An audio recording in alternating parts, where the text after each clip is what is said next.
National Security Project is a bipartisan group examining the big national security issues facing our nation. Today, we will be brought to you by the hashtag NatSecASP. And I'd like to welcome James Kitfield. He's a senior correspondent for the National Journal. He has written on defense, national security, and foreign policy from Washington, D.C. for over 2 decades. He's won numerous awards, including being a 3-time winner of the Gerald R. Ford Award for Distinguished Reporting on National Defense. Most recently in 2009 for his first-hand reporting on the Afghan war and the ongoing conflicts and threats. He's had numerous books and articles, and they are a must-read for anyone who wants to understand national security and strategy. And today he's here to discuss national security in an era of global upheaval. James. Great, thank you very much. Thanks for coming out today. I appreciate you guys hosting me. Chance to speak at some places bipartisan. As a journalist who tries to work in a nonpartisan media organization, I realize how hard that is to do in Washington these days. So thanks for inviting me. When Paul invited me, he said I could sort of do a little bit of strategic free association, which I'm going to do, and skip around a bit because it gave me a chance in thinking about this talk to step back from my reporting a bit and sort of look at the big picture, which in a lot of ways is quite a disturbing one. And so I'll play a little bit of the journalist role of storm crow here as well. Just a quick anecdote. In 2009, I was invited by now Chairman of the Joint Chiefs, Martin Dempsey, to accompany him and his staff on a battle staff ride at the Gettysburg battlefield. This is something the military does to build sort of cohesion in a battle staff. And he was the head of trade doc at that time, training and doctrine command. And I had spent a good amount of time with him in Iraq, and so he invited me along. And we are, big, bright sunny day, beautiful Gettysburg battlefield. We climbed the top of a little round top. And we had an Army historian telling us about the battle and sort of laying it out for us. Over there you can see beyond those fields. We were where the dug-in Union troops were, and over there you can see on the Emmetsville Road, Robert E. Lee's forces repositioning for a flank attack to roll the Union lines. The head of that corps, General Longstreet, was totally opposed to this idea of a frontal assault on dug-in Union forces on the high ground. And so were many of his subordinates. So we're at the place where the sort of penultimate critical battle in the Civil War was fought, a war that would decide our own destiny as a nation, a battle that would help decide that. And the generals on one side were totally split on what to do. And the fate, really, of that war, and thus the nation, hung on the decisions they would make that day. And at that point, I'll never forget this, Dempsey turned to his battle staff and said, this is not some old musty history. This is exactly what's happening in the U.S. Army today. And he explained, and the context we all knew. In 2009, the Iraq War hung in a very, very precarious balance. There were generals encouraged by Secretary Rumsfeld, like the Chief of Staff of the Army, General Casey, who had been the Chief General in Iraq, and others who thought a minimalist approach was the way to go, and it was on the verge of causing an absolute failure in Iraq by 2008. On the other side, you had General David Petraeus and General Jack Keane, former Vice Chief of the Army, who were arguing for a new all-in counterinsurgency campaign that went totally against the doctrine that had been used to fight the war at that point. And eventually they won that argument, as you realize, and the surge fought what goodness we took out of Iraq. On the verge of a really historic defeat. The point I want to make here is that I am convinced historians will look back at this period of our longest war and decide that they had a huge impact on America's trajectory, where we're going as a nation. And decisions are being made, and there's disagreements between the civilian authorities and the military authorities that we've seen play out in Afghanistan. That will have profound implications for not only this period, but for subsequent periods. Because wars matter. They chart the rise and descent of nations. They always have, and there's no reason to believe this war and this period of war, our longest, won't do the same. I've argued in my writing that the post 9/11 wars, Afghanistan and Iraq, have already had a huge impact on America's trajectory. Before these wars began beginning of this past decade, I was writing articles about the post-Cold War period being one of a historic anomaly, where we were a unipolar moment where we were alone atop the international order as a lone superpower. We had the world's preeminent military, a robust economy, a budget surplus, if you can imagine that, only 10 years ago, and our influence in the global diplomatic scene was unmatched. You know, just 10 years later, no one talks about America in those terms anymore. Nobody. I mean, no one who looks at strategy or looks at the strategic environment talks about that America in those terms. We're in a very different place today. While we were mired in a decade of war and in a Great Recession, China rapidly accelerated its rise, primarily because it was not developed countries were not affected as much by the financial meltdown as developed countries. Along with Brazil, India, Indonesia, Turkey, the BRICS are clawing their way to the top of the international system and insisting on all the privileges that come with that, but paying very few of the cost and shouldering very few of the responsibilities of maintaining that global order, which is still falling disproportionately on American shoulders. We've seen the globalization and the political empowerment that comes with that is sweeping out the old order in the Middle East. Islamist forces have come to the fore in Egypt and Tunisia. We've seen that this dynamic in the Middle East now is given a lot more room to maneuver for Islamic extremists like Al-Qaeda and its affiliates.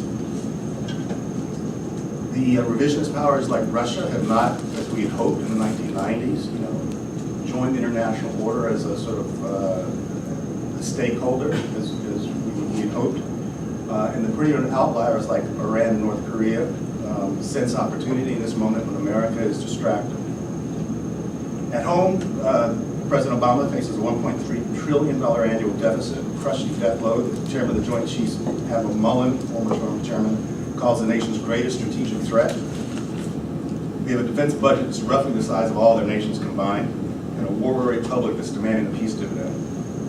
And unlike past post-war periods of retrenchment, such as the 1990s, the security threats the United States confronts today are not only multiplying, but they're changing in form. For 10 years, basically, the world's actors have gone to school on us. They've seen where our weaknesses are, and they are devising asymmetrical approaches to counter them, and insurgent warfare being the primary one. So what's the strategic scorecard in this decade of very expensive conflict in the United States? Well, Afghanistan, the goal was to destroy Al-Qaeda, topple the Taliban benefactors, and ensure that the government emerged there was strong enough to make sure Afghanistan would not become a hotbed of terrorism. We did largely destroy Al-Qaeda, core Al-Qaeda, that ran across the border in 2001 and resided in Pakistan's tribal areas. Killed 19 of the 20 leaders that were on the cards that we gave out in 2001 as the people we most wanted. We did that by special forces, primarily in CIA drone strikes, which I think is the model for the future. But as I mentioned, Al-Qaeda affiliates are finding new places to operate in the post-Arab Spring chaos. The Taliban is back. It has to refocus on our attention on Iraq. The Taliban was able to regroup. They are back.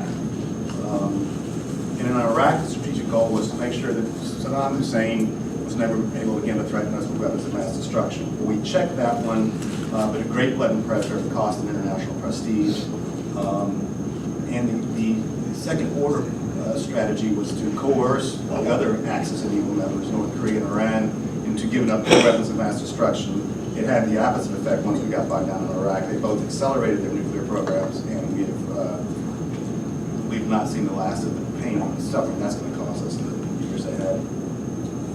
So we're confronting a period of retrenchment and drawdown. There's an ironclad rule in Washington that has always held true historically, and that's that when wars end, defense budgets decline.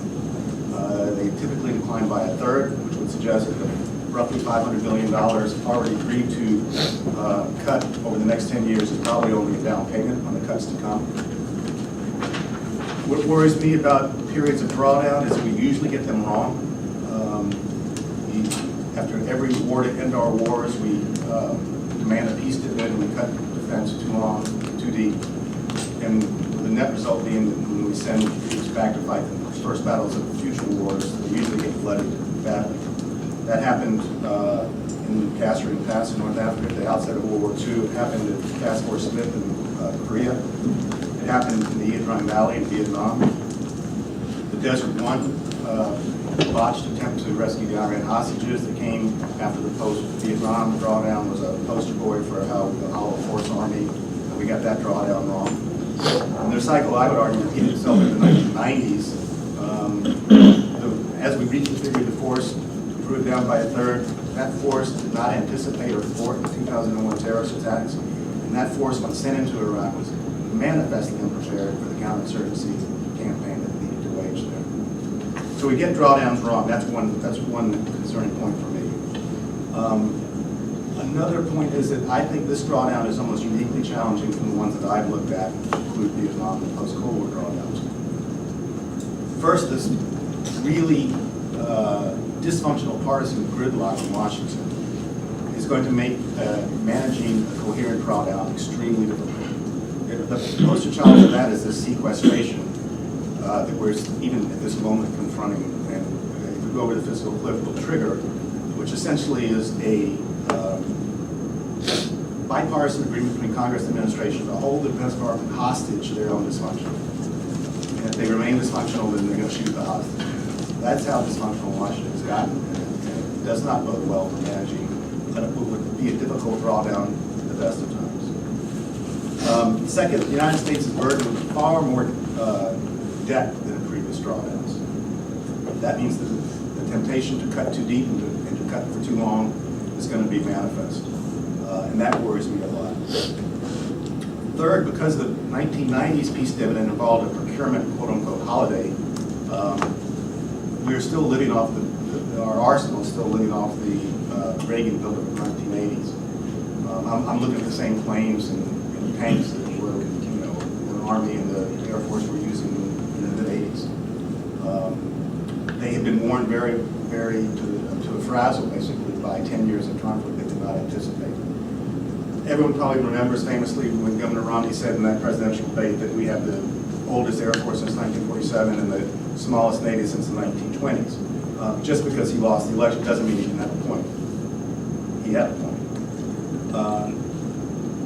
When I talked to General Denny Reimer about former Army Chief of Staff who managed the 90s drawdown, his comment to me about what to look out for, he says, we were talking about a new world order after the Cold War, but it was long on new and short on order. And that has been, it is even more the case today. The world is in a very transformative and unsettled, chaotic place. And that's going to make managing a drawdown, which is always about balancing risk, extremely difficult. All this says that we need a new strategy for the post-9/11 era, when this world is unsettled and relative U.S. dominance is declining. Just as one data point, about that relative decline, I noted that, when I covered Desert Storm in 1991, right at the end of the Cold War, America at the height of its power, President Bush 41 was able to get UN Security Council resolution for liberating Kuwait. Massive coalition included most of our Arab countries and friends in the Middle East. And we got our allies to pay for it. And it was very successful. Compare that to his son's war in 2003, where the UN denied, its Security Council denied its approval. We had a coalition that was a mile wide and an inch deep. We had to pay for it. The overwhelming cost of Iraq was on our shoulders, roughly $1 trillion. And it wasn't short, it wasn't victorious, and it was very long. There's an old military adage, you try to be strong everywhere, you're strong nowhere, so a strategy has to, as I said, balance risk and decide where you need to be strong. On the issue of grand strategy, if I could paraphrase many experts who know more about it than I do, who I talk to frequently about this, the grand strategy behind the American century was basically this. We inherited it from the United Kingdom.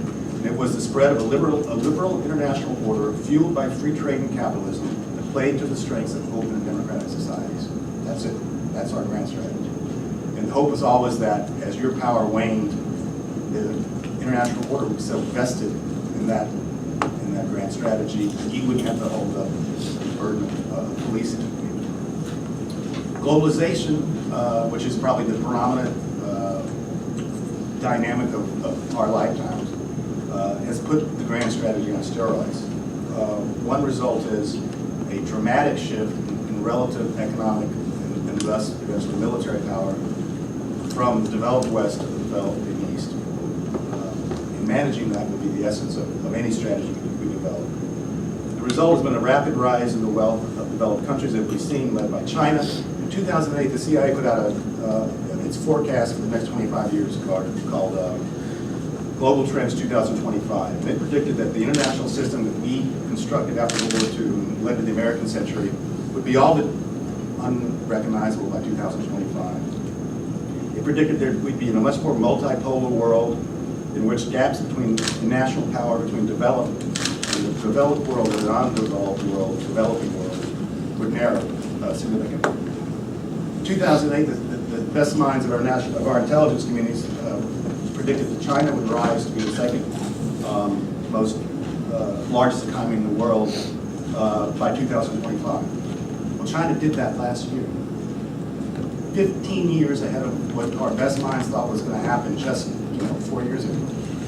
Again, resulting primarily from this financial meltdown. But the point I'm trying to make is this rapid rise of shift of power to the east and rise of China is something we haven't seen for a very long time. Certainly not at this speed.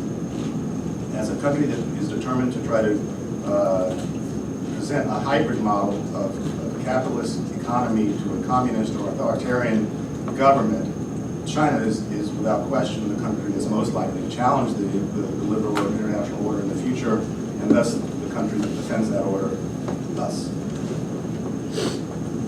So, as I said, any strategy looking forward will have to take in this fundamental shift of power from the west to the east into account as a top priority. Now, in an article you have before you, I sort of talked to a lot of people about what that strategy looked like, and I basically broke down opinions into 3 categories. Grand strategy light, which I think is pretty much what the Obama administration is trying to do so far, and I'll talk for a second about that. Retrenchment and restore, which would be an even more serious strategic pause while you sort of reinvigorated the foundations of your power, economic. It gets to President Obama's talks about the time of your nation building here at home, and managing decline, which would be an admission that your power is declining, and the goal should be to try to accommodate that in the least sort of destabilizing manner as possible. Now, this is a continuum. I would argue that as I said, there's elements of all these things in each strategy that you'll pick, and I'll talk about that for a second. But grand strategy light. Clearly, when the Obama administration announced its pivot to Asia, it didn't say this, but it's pivoting away from Europe. Europeans get this. I don't know if our own public is caught into this. We're pulling 2 heavy army brigades out of Germany. We're focusing more on maritime and naval presence in Asia. We are getting rid of permanent bases in Europe and signing temporary basic access agreements throughout Asia, Australia, Philippines, Singapore, even Vietnam, trying to reinvigorate also our traditional alliances with Korea and Japan. Implicit in that shift is that Europe will have to bear more of the burden of policing its own backyard. Now, I can't argue that I feel very confident that Europe's up to that task, but it would have to be part of any strategy that seeks to lighten our load in a period of retrenchment.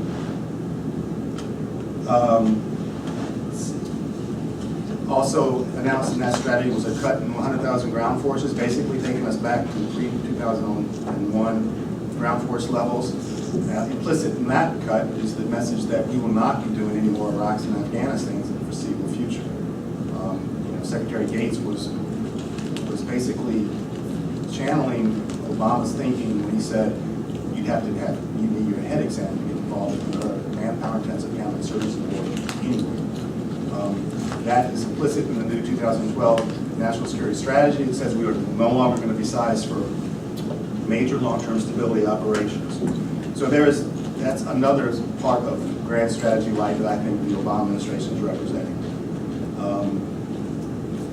It also says that we're going to handle the counterterrorism mission, terrorism threat, with discrete targeted operations by special forces and CIA drones, which are all going to be beefed up, even as we cut down other parts of the force. There be our drone arsenal, our special forces are growing. The template for grand strategy light would be Libya. You know, President Obama was criticized for leading from behind in Libya, where he basically agreed to take part in the operation because it was not a first-tier American national interest, pressured the advocates who wanted to do this most in NATO, France and Great Britain, to take the lead in the operation and to bear a significant amount of burden. Now you may think that's leading from behind, but that is going to be a template for how you deal with second-order security threats in the future. You can't afford to use free rider status, strategic free rider status, where all our allies expect every time something happens that America leads the posse. We need some other people helping. Retrench and restore would be more of a strategic pause to restore the fundamentals of American power, as I mentioned. In an article in Foreign Affairs, The Wisdom of Retrenchment, the authors looked at 18 nations who slipped from the top rankings of the most powerful nations since 1870. And in 15 cases, they adopted some form of retrenchment strategy. Half of those 15 actually recovered their former positions, including Russia in the 1880s, the United Kingdom in the early 20th century. 3 declining great powers did not adopt a retrenchment strategy and never recovered, they argued. France in the 1880s, Germany in the 1930s, and Japan in the 1990s. What would a retrenchment strategy look like? I think the post-Vietnam era offers some important clues to what a retrenchment strategy would look like. As you remember, when Nixon was elected, he rapidly started a policy of Vietnamization, which basically shifted the burden to South Vietnamese forces and started withdrawing American troops. Obviously, we've seen that template used in Iraq. We're seeing it right now in Afghanistan, which I assure you we will be out of by the end of 2014 in terms of major combat power. Nixon also announced a doctrine that we would retain our nuclear commitments and the nuclear umbrella to key allies, but we were going to demand that our Asian allies basically defend themselves. They'd be responsible for their own future. We'd help train them, we'd help equip them. We weren't going to send manpower to fight anymore. Manpower and another Vietnam. We weren't going to do that again. So again, very close echoes to what I think Obama's trying to do right now. That allows you to cut ground forces, which we did in the 1970s, and to increase forward deployed forces at permanent bases, which we also did.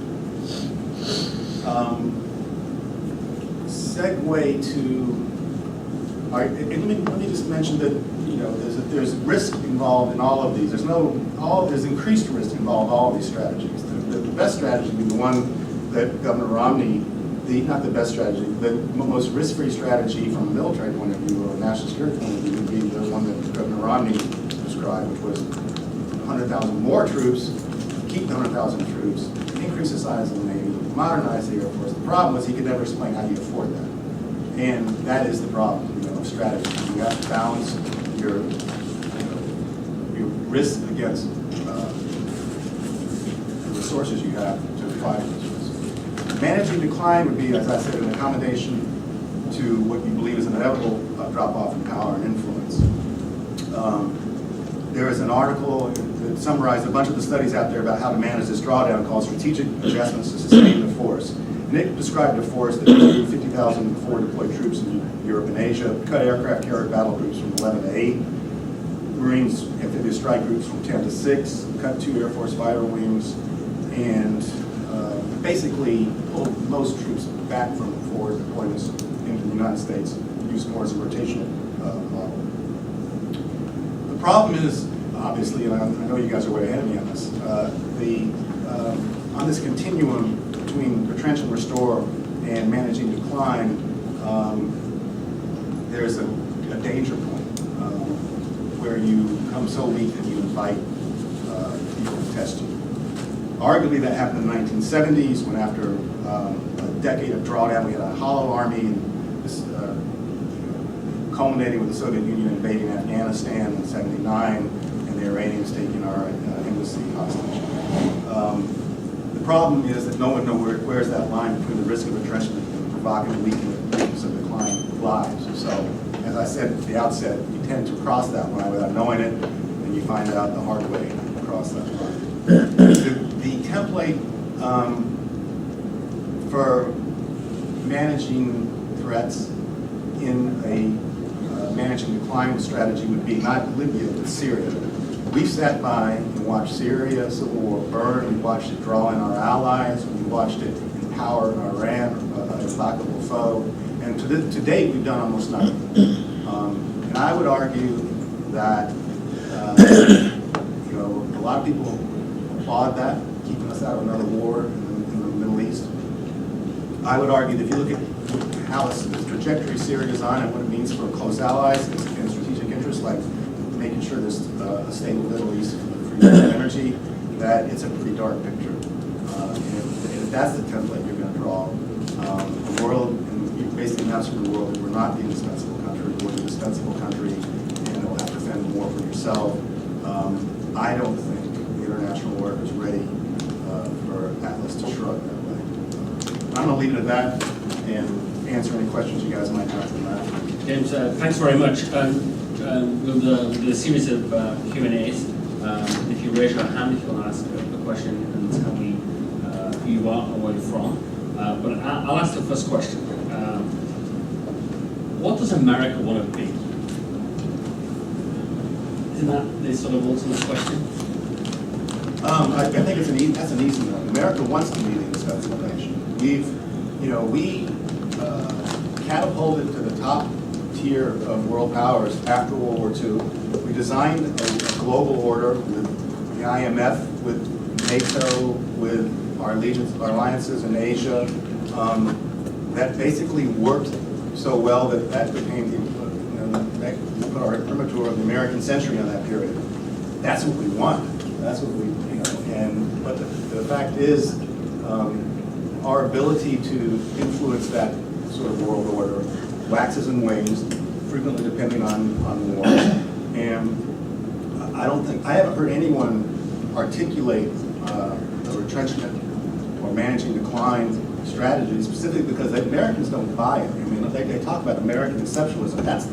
That's the vision that most Americans have in their mind. We're this exceptional country. We are the architects of the American century. That's what we want. The problem is it's becoming difficult to shoulder those burdens based on the strategy we've adopted so far. So I think that's what America wants. I don't think we can afford it right now in the degree we've had it in the last 20 years. Thank you. Hi, it's Jim Harry Blaney from the Center for International Policy.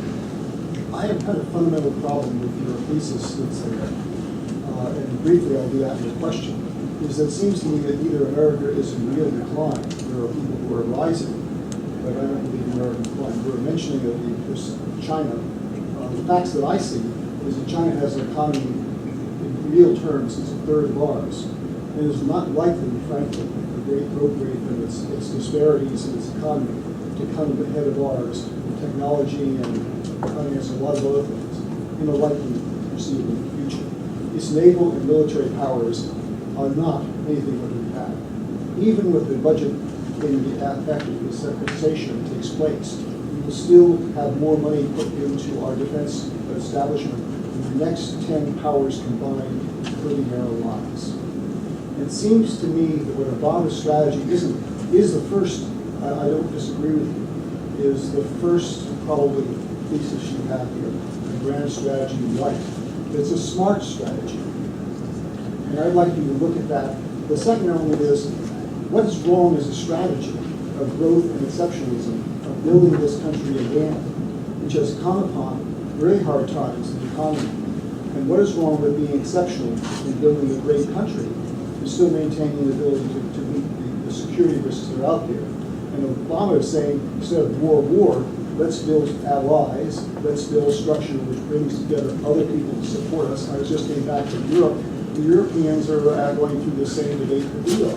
So the question is, why can't we have a grand strategy, smart and right, for what is the likely future types of wars? We're not going to go to war with Russia. And we're not going to go to war, let me be really frank, with China. It makes no sense for China in any case. So where is our footprint going to be better, if not a lighter and smarter one? And exactly what we did in places like Libya, where we let the Europeans back. The first day, you remember this, the first day of the Libya bombings, we sent more missiles, over 100 some odd missiles, into Libya to destroy their infrastructure, and then the Brits and the French took, quote, the lead. So it was light, we didn't have people on the ground, and we lost no one. I don't see that as a bad strategy in terms of the American approach now in the war. Your response? You didn't say anything I disagreed with, so let me go down a couple of your points. On Libya, I mean, I actually think that the Obama grand strategy light is smart. I think it's smart, but it's taken some added risks. There's no question about that. But it's smart because we can't, as I said, it can't be strong everywhere. So you have to decide where you're going to be strong. Is China a threat to replace us? No, China's not a threat to replace us. You're absolutely right. But our relative power to China is without question declining. There's no argument there. I mean, its relative power to the United States has grown quite dramatically just in a very short time frame. So if you extrapolate that out 25 years, you have to worry. And as a Navy admiral told me, China doesn't need a blue water Navy to be strong all over the world. That's not what China wants to do. China wants to dominate Asia, so it only has to be stronger than the 7th Fleet. China is not going to supplant us as a global power, but China can make our position in Asia and they hope to, very uncomfortable. And they can make the one China policy and the Taiwanese issue very uncomfortable for us. If a military balance is allowed to skew there totally away from Taiwan. So I take your point. China is not a threat to replace us as a global power. It's a threat to our position in Asia, and will become an increasing threat to our position in Asia, which is why we're pivoting to Asia. So we're responding to this, and I think that's also very smart. I think we need to pivot to Asia. So on Libya, I totally agree. I think that is a very smart template. I think there has been a strategic free rider syndrome within NATO that they expect us to lead every operation and shoulder the overwhelming burden of every operation, and we've got to get away from that free rider syndrome. So I agree, Libya should be the template. I don't agree that Syria should be the template, where we just basically let it burn and do nothing. I think that's a bad template. But I'm with you on everything else you said. I think what they're doing is smart. What I'm trying to point out is there's risk to every strategy, and the risk to their strategy is what is grand strategy light at the beginning becomes managing decline in the end, because, as I said, we are in a period of entrenchment. We are in a period where it's going to be very difficult politically to sustain even the robust defense budgets that Obama has proposed with a $500 billion cut over the next 10 years. I can almost assure you there'll be more cuts from that coming out of the next deal. So I'm just saying that there are risks there. Let's be clear-eyed about what they are. But I don't disagree with anything you said. As a follow-on to that, isn't it more important then that we actually start to make decisions now of what our forces should be in the future? And isn't the very good example of what happened in the Senate yesterday with the treaty that we need a bipartisan consensus to make Seems to be these impossible these days. Yeah, and that's why you develop a strategy, whether it's, a lot of what I said about Grand Strategy Light is exactly what the Obama administration is doing, but they don't say it because it's not popular to sort of say you're in a sort of retrenchment mode, even though, if you'll notice, in that interesting piece yesterday about General Petraeus,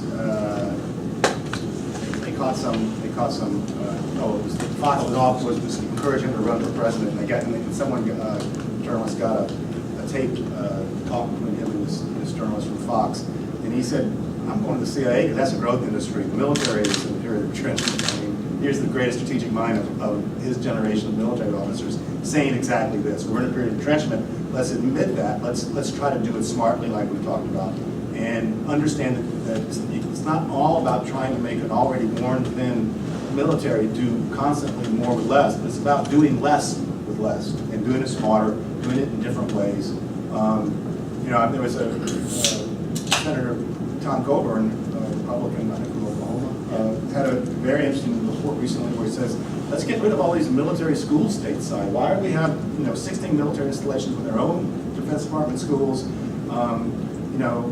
Does that make sense? Why don't they have them go to school in their local communities? It makes sense when you're overseas and you're in Germany and they don't speak the language. It doesn't make that much sense here.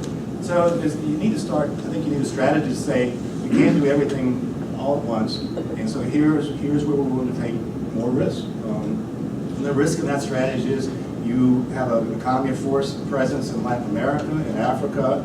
You leave it to your European allies who are slashing their own defense budgets to police the European backyard. That could lead to some disastrous effects. But you have to take that risk if you want to pivot to Asia in a period of restrained resources. So yeah, you need to strategically understand where you're going before you're going to start shaping the force. The first sign of them doing that, though, is saying we're going to cut 100,000 ground forces.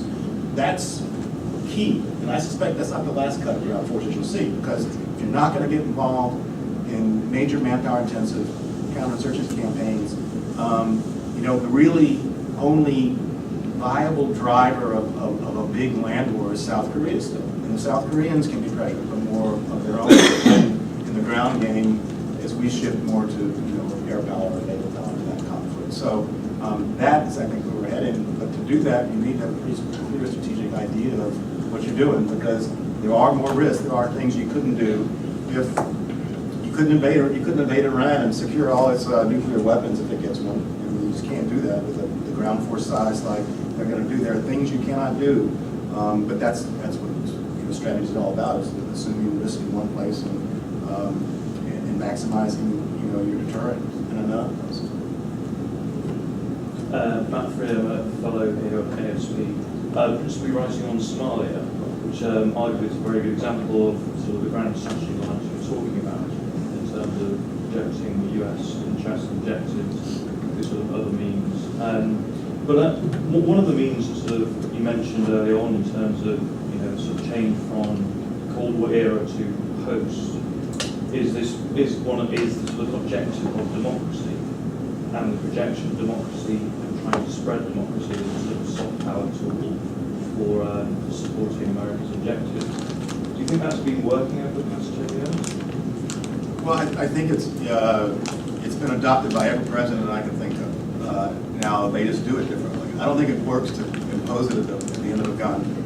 I don't think couching an invasion of another country as a democratic crusade is a very good way to go about it. But when you see Obama trying to get the right side of all those Arab Spring movements by saying Mubarak must go, by trying to help Libya get rid of Gaddafi, that's a spread of democracy strategy at work. He's just doing it in a much more restrained fashion, much less skin in the game. And I think probably smarter, because the spread of democracy, to me, it's fundamental to our values, it's fundamental to what makes us exceptional. It's also fundamental to our strategy, because that world of democracies is one where we can finally lay down some of these burdens, because we don't fight in democracies. So it's a net good thing, but you don't do it, I think, by sort of, it's not our responsibility. It's the same, a founding father said, entangling alliances. We, support democratic movements, sometimes economically, sometimes just with our goodwill. We press undemocratic countries to become more liberal and democratic, as we constantly do with human rights issues in China, etc. So I think that we will always be part of our strategic DNA to look positively on the spread of democracy and free markets, etc., the liberal values. But do I think that it's our responsibility to go out there and enforce that? No, I do not. I think we've seen over the last decade how much trouble that can get you to. C.M. Brown, and adjunct here at ASP.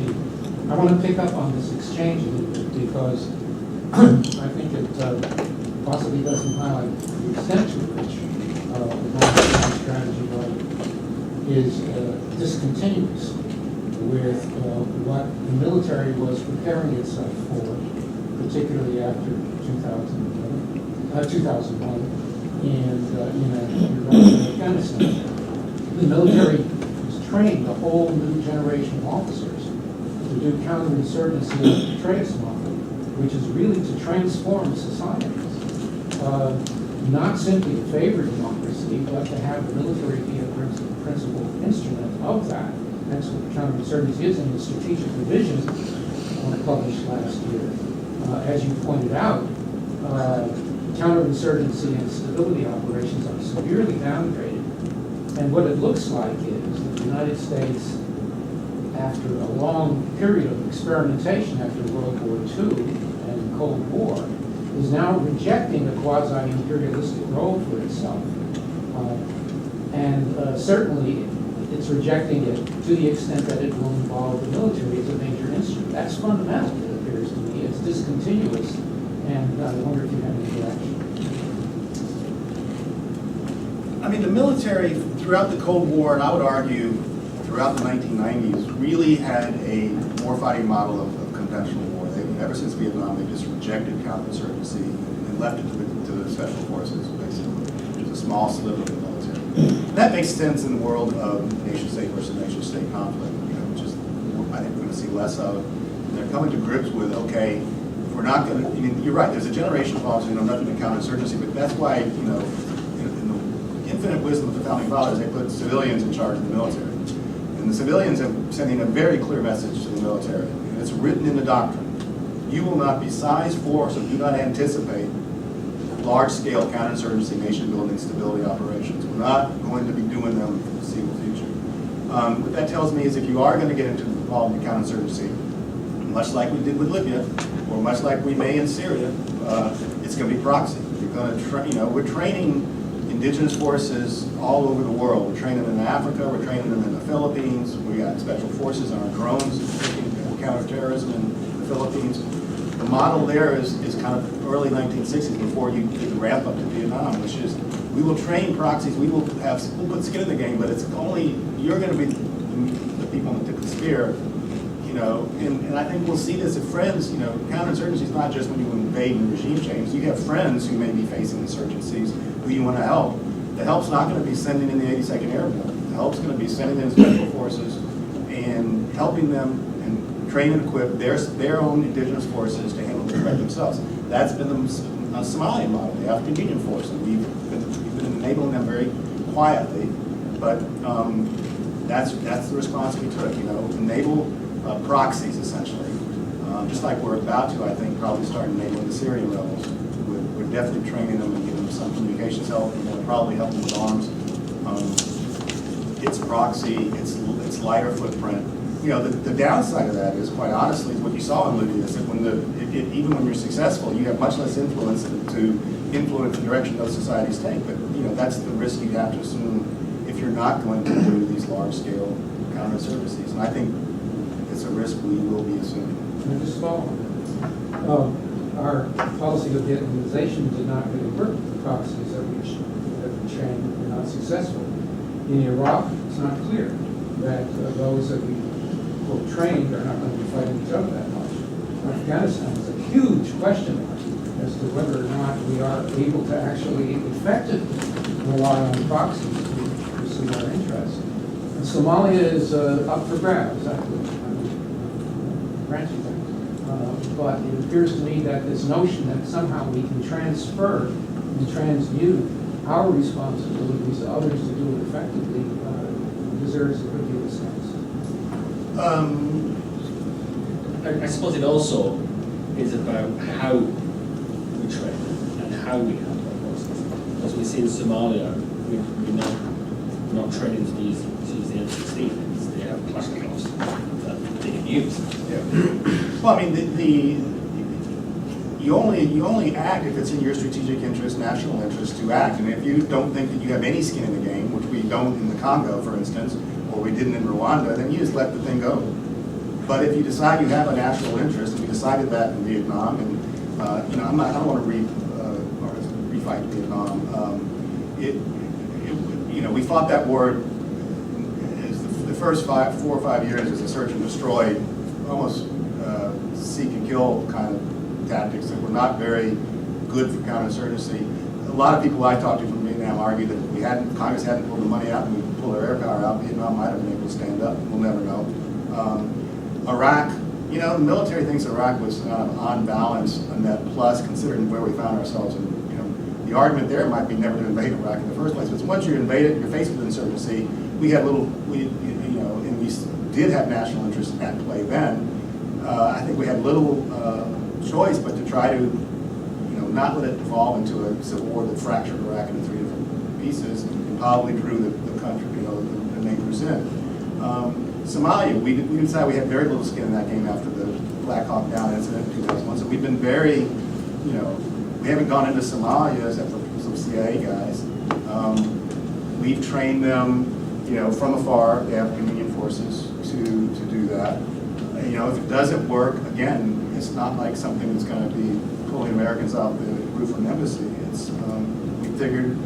What I'm saying is, I think that you design what counterinsurgency help you want to give, commensurate with what you think your national interests are in each case. And I think that's what we've done. I think we've got, probably about right in Libya and probably wrong in Syria. I think we have greater interest in Syria than would imply that you just sit back there and let that thing burn, even as it empowers and emboldens on that.